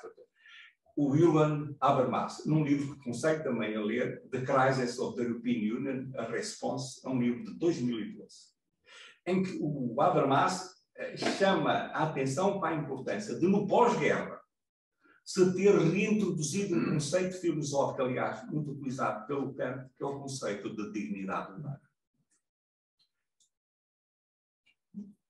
Não apenas os direitos humanos, é o conceito de dignidade humana. Para Habermas, o conceito de dignidade humana emerge como garante maior do direito individual. A dignidade de qualquer indivíduo proíbe ao Estado de dispor desse indivíduo para um qualquer ato, porque isso seria sempre uma ofensa à dignidade humana. Muitos países aboliram a pena de morte em nome da dignidade humana. A tortura é proibida em nome da dignidade humana. Ele é um bandido, é um terrorista, etc. Mas no momento em que eu torturar de maneira bárbara, vamos lembrar o Guantánamo, eu estou a ofender um princípio supremo, que é o princípio da dignidade humana. E quando eu começo aí, eu começo a perder a guerra. E eu acho que é importante termos isso presente.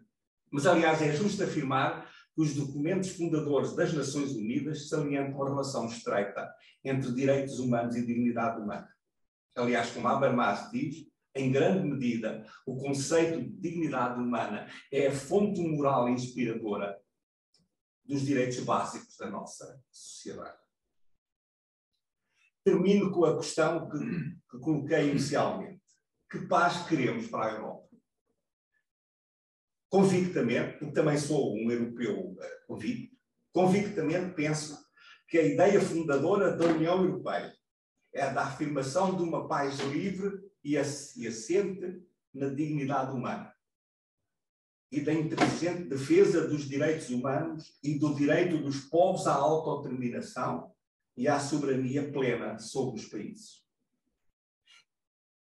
Antes das tuas palavras finais, quero dizer assim, espanta-me um bocado que certas pessoas que se afirmaram durante quanto tempo é que durou a guerra colonial, 30 e tal anos, não interessa, que se afirmaram sempre, 14, foi menos, eu sou muito velho, eu logo o número.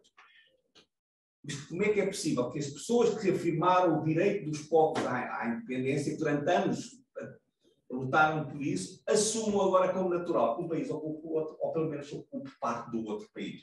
Há aqui qualquer coisa que não joga. E isso temos um movimento europeu que terá certamente de provocar debate sobre isso. Eu vou terminar com uma pequena provocação. Eu acho que estamos a entrar, a Europa está a passar pela segunda vez pelo Rubicão. Primeiro passou com a passagem à assunção do euro. Agora é a passagem para uma ideia de defesa. E, para terminar mesmo, sei que os valores da sociedade ocidental, e especificamente das sociedades europeias, se confrontam com desafios tremendos. quer na ordem interna, quer na ordem externa, o doutor há bocado referiu isso a passar. Mas a guerra na Ucrânia, enquanto exemplo, veio mostrar o quão imprescindível é falar sobre a guerra e a defesa enquanto garantes de paz. Eu preciso de uma paz duradoura, mas preciso de estar atento em relação a uma guerra que possa existir. E deixo apenas 3 comentários. Eu não sabia que eu tenho o prazer de conhecer como tive, mas quero dizer isto. A defesa da Europa passará certamente por uma aliança atlântica reforçada e em que a União Europeia tem um papel ativo e significativo, ou é um papel mais ativo e mais significativo. A União Europeia terá obrigatoriamente de rever e reforçar os seus instrumentos de defesa comum. Mas estou ciente das dificuldades em juntar 27 países e em vencer idiosincrasias nestes casos. Terceiro ponto final. Como todos receio o que pode acontecer e como todos vejo os danos que o prolongamento desta guerra acarreta para os cidadãos europeus. Mas também receio as consequências que as cedências, não sei se adjetivo, diga, cedências excessivas ou algumas cedências, possam vir a ter para a ordem europeia. Muito obrigado a todos.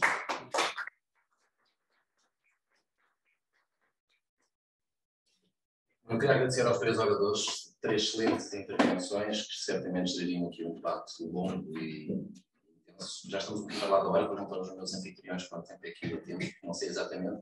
Fazer aqui 2 ou 3, lançar aqui 2 ou 3 tópicos, só, ok, e tentar ver se deixamos algum tempo também ainda para a plateia.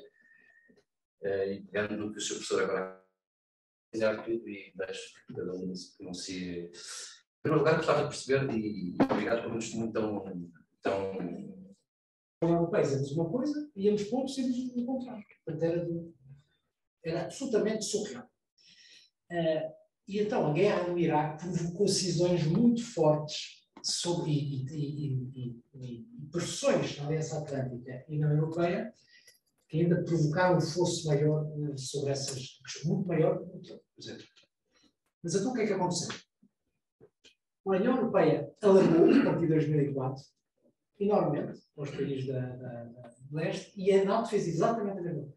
Mas com a concordância dos 2 lados, que são exatamente os mesmos.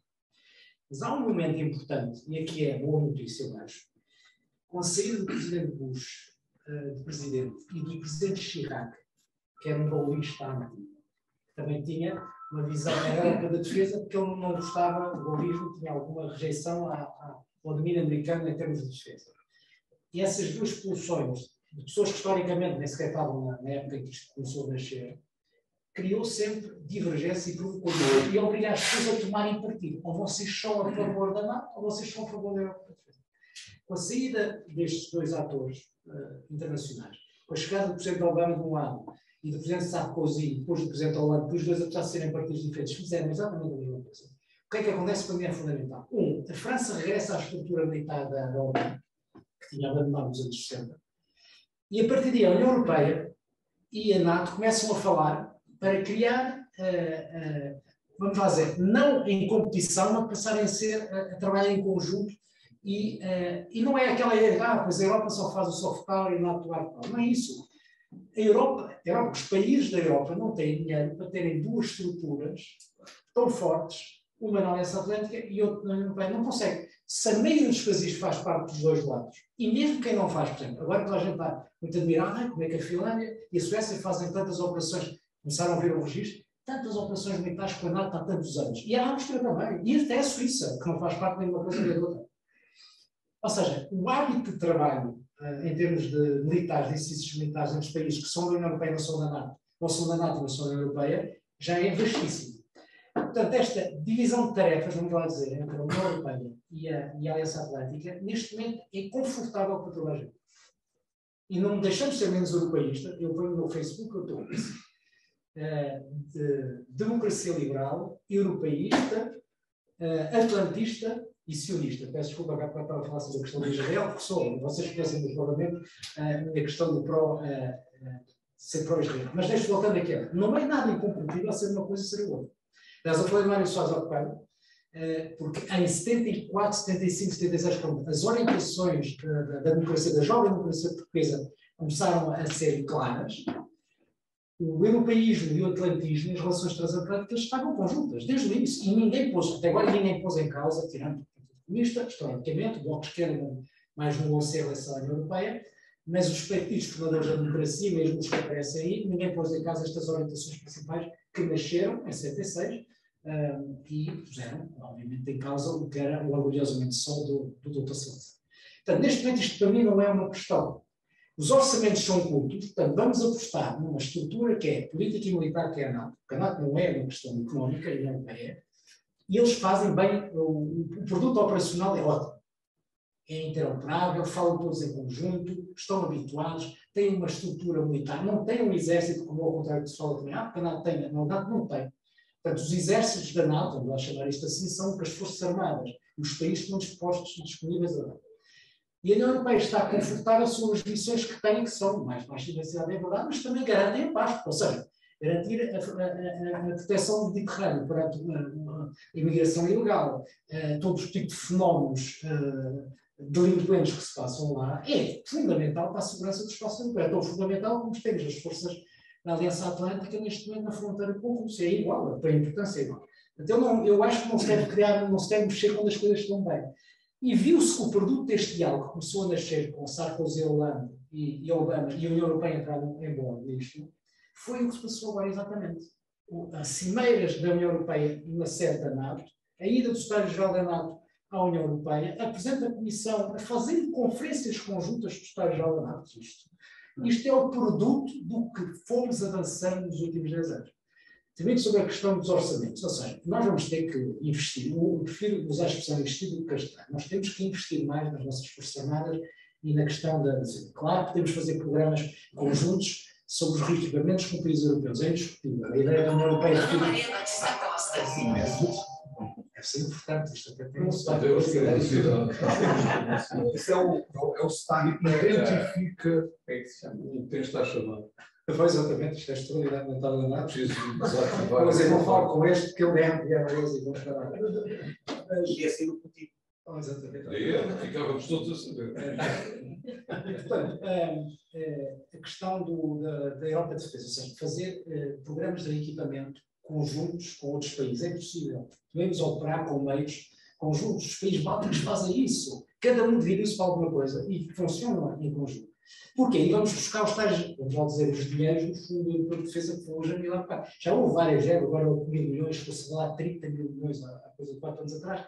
Portanto, isto vai evoluir. Bem, para ir lá buscar isso, temos que associar empresas portuguesas e o mercado português e os projetos portugueses a um conjunto de capacidades necessárias também em outros países, porque são a financiamento. Se nós vamos pedir coisas muito específicas para nós, missões tipicamente portuguesas, não sei quais são, vamos supor que existe alguma coisa que é tipicamente nossa, a União Europeia não vai financiar, portanto, temos que começar a pensar fora da caixa habitual, que nós falamos sobre rico equipamento. Pronto, a União Europeia pode assim ser uma alavanca para os programas de equipamento de todas as forças armadas na Europa e para serem usadas para missões comuns, no que é preciso.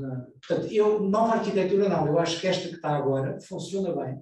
A prova foi este encontro do secretário-geral da NATO e Presidente da Comissão Europeia, que falaram a mesma voz, está a funcionar bem e não vamos criar aqui. Eu sei que nós temos aqui presentes dois assistentes de Estados que trabalharam. Você foi mais na Justiça, não teve na Administração Interna, você que teve na Administração Interna. E eu falei há bocado da GNR, eu falei há bocado da GNR, porque a GNR vou acabar aqui, tem 25 mil efetivos, são quase tantos como as nossas 3 gramas das Forças Armadas.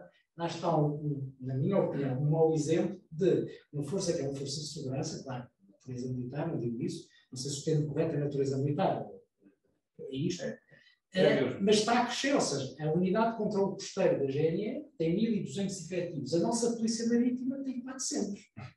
Sim. Já estão a tutelar, ou seja, como dizia a brincar mais legal, como somos um país rico, vamos criar uma segunda marítima.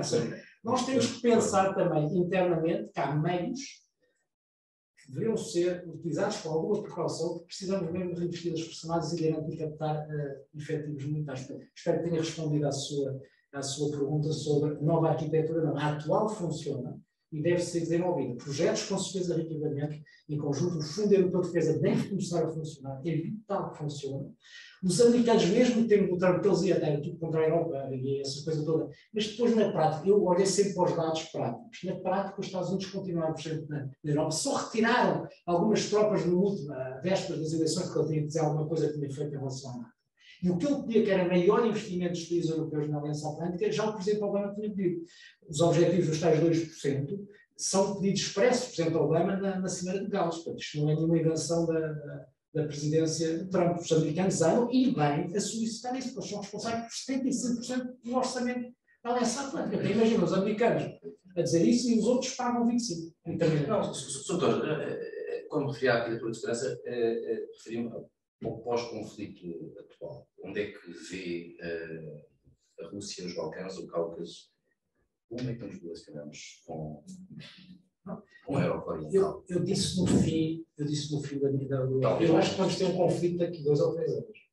Eu sou muito pessimista, eu acho que a Rússia não vai parar. Aqui até pode parar um período, mas é parar para depois voltar as tuas maoístas, não sei, não passo para dizer que mas eu não vejo como na retórica. Então há uma alteração de regime, ou seja, de pessoa à frente da Rússia. Eu não estou a ver como a Europa, e acho que o Sr. Professor tem que dizer, é o preço da paz. Não é? Vamos aceitar tudo da parte deles? Vamos recuar em tudo? Vamos aceitar tudo que o Putin impor ao mundo ocidental? Acho que não há como nós não podemos ouvir. Então, ele vai tentar estabilizar a União Europeia, os países da NATO, está a tentar agora na Bósnia com a Sérvia, vai alimentar todos os nossos medos e fantasmas, isso fará seguramente. Agora, quando falou especificamente da arquitetura político-militar, também está corretíssimo. Nós devemos, a partir de agora, como eu usei aquela frase coletiva, não é? Se quer no more fear. Portanto, a Europa tem que parar de pensar como é que nós vamos apaziguar, e volta à expressão do Churchill, quando falava do Chamberlain, o apaziguador, eu vou tentar traduzir aquilo em inglês, o apaziguador é aquele que dá de comer a um crocodilo na vã esperança de não ser comido por um crocodilo. Ou seja, no fim é comido mesmo. Os apaziguadores vão alimentar e no fim são engolidos pelo próprio... Normalmente nunca funcionou bem essa teoria de apaziguar, ou seja, sim no início, mas a partir do momento que estamos perante alguém passa por cima de todas as marcas e limites, eu acho que o preço da paz que falou muito bem aqui na exposição, o preço que nós estamos disponíveis, nós ocidentais, a pagar pela paz. E eu acho que não, ou estou a ver mal o filme, ou vamos chegar a um momento em que o confronto entre a Aliança Atlântica, a União Europeia e o mundo, vamos lá dizer, ocidental e a Rússia será iminente. Vai acontecer, irá acontecer. Senhor Professor. O doutor Raquel disse praticamente tudo o que eu gostaria de dizer, mas eu gostava de dizer uma coisa que parece muito importante. Quando eu fiz este esforço de teorizar sobre o conceito de paz, de país e de cultura europeia, eu não estava a ser pacifista, até porque não gosto de ismos, não é? Não é uma questão de pacifismo. Até porque estou firmemente convencido de 2 coisas. Não há liberdade. Falou um pouco disso. É uma área que acho que vi começar. Não há liberdade sem segurança. Eu sem segurança não sou livre. Seria outra coisa qualquer, mas não sou. Mesmo num aspecto comezinho. Se eu tiver à noite medo de sair de casa, então não sou livre. Se eu viver numa sociedade qualquer em Holanda, não é? Que tem que pôr barras de ferro às janelas e que tem um segurança cá em baixo, uma Kalashnikov, não sou livre. Está bem? E isso que tu puxei para uma visão individual, eu levo para uma visão coletiva, de comunidade. Não é? Que, como disse, andámos aqui os dois a citar um bocado um ou outro. Se eu saber tudo, então não sou livre. Não é? Se eu saber tudo. Pelo menos perdi algo que é importante. E eu peço desculpa, eu estou a tentar situar-me, já falar muito pesadamente num quadro acima, digamos, dos valores e da dimensão cultural. Cultural no sentido antropológico do termo, não de Orson Carlos. Também também faz parte da cultura, mas não apenas essa. O São Carlos está com uma péssima programação, mas é Gulbenkian que é o que eu falo. O meu amigo também, aliás, marquei, quer dizer, falta na última vez.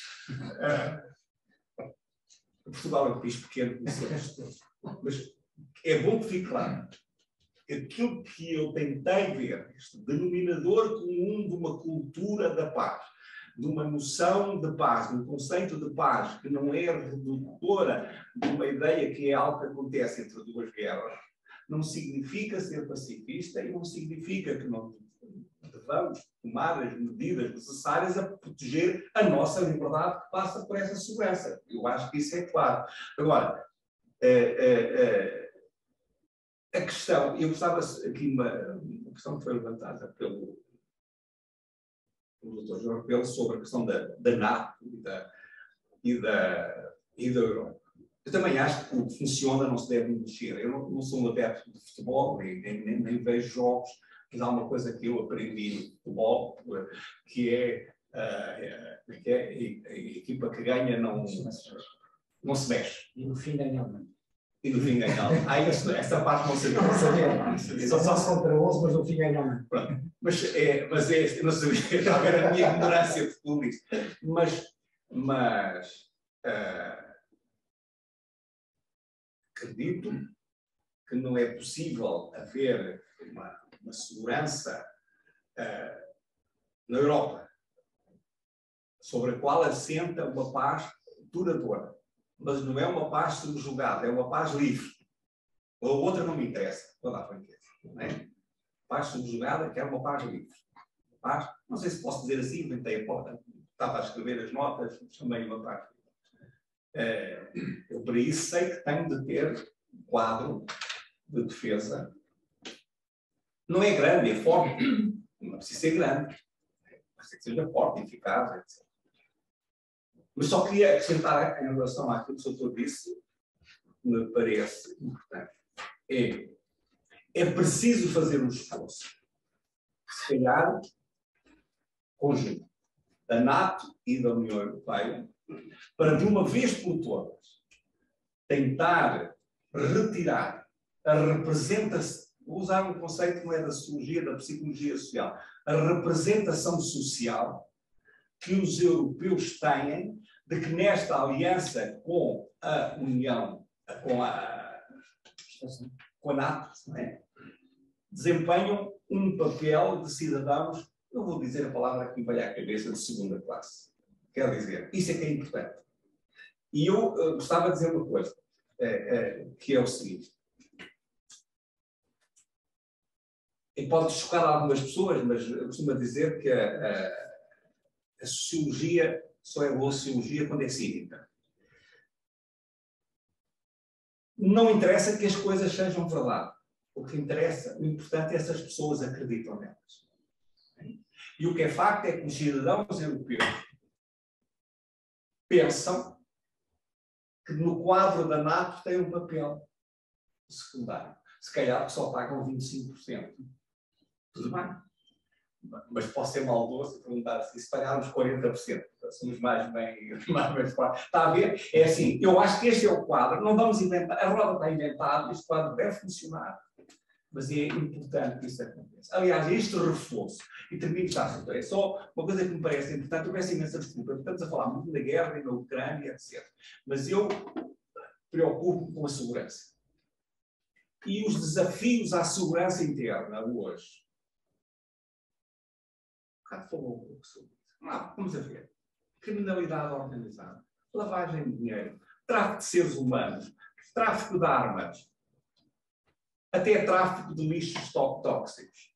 São ameaças enormes à segurança europeia, tão importantes quase como aquilo, no qual os Estados Unidos, aqui já não estou nada NATO, os Estados Unidos têm de ter um papel importante em aliança com a Europa, porque o dinheiro circula. Eu esqueci de falar na cibersegurança. Ou, talvez melhor, na ciberinsegurança, porque ela cada vez é menos. Está a ver? Eu não estou a ser pacifista. Estou a dizer o que eu quero é defender este ideal de paz que nós criamos. não criámos, estamos a criar na Europa. Muito obrigado. Se calhar foi muito longo.